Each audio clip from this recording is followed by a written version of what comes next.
the whole shadow Freudian, Jungian framework isn't one that was a big part of my training. It wasn't really any part of my own spiritual practice and training, hasn't been up until now, isn't now. And so that's part of what I've been trying to understand. So I'm a human being.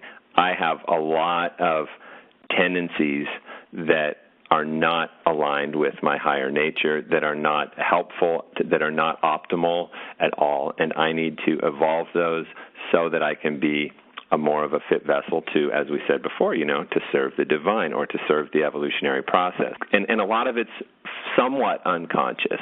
And the reason I would say somewhat is in the approach that I'm steeped in, we take the position that, okay, if a person decides they want to be a liberated human being, we need to take the position that all of it could be conscious if we wanted to see it badly enough.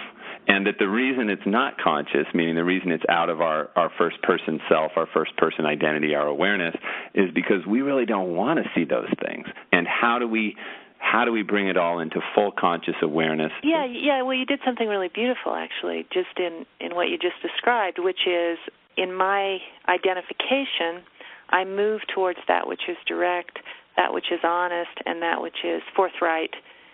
And I have a real confidence in that. And then what we see coming up as an opposite is this indirectness.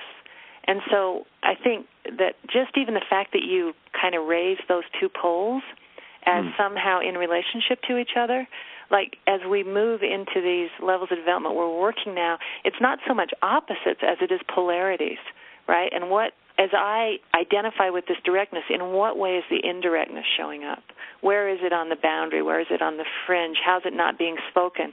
And in my work in conflict resolution, that was always the thing that I had to look for, because we'd be having the conflict. It was in our awareness. It was in our identity. And then inevitably there was this other thing that was outside of our awareness, even in the moment. It may not be, from a principled perspective outside of our awareness, but in that moment it was outside of it.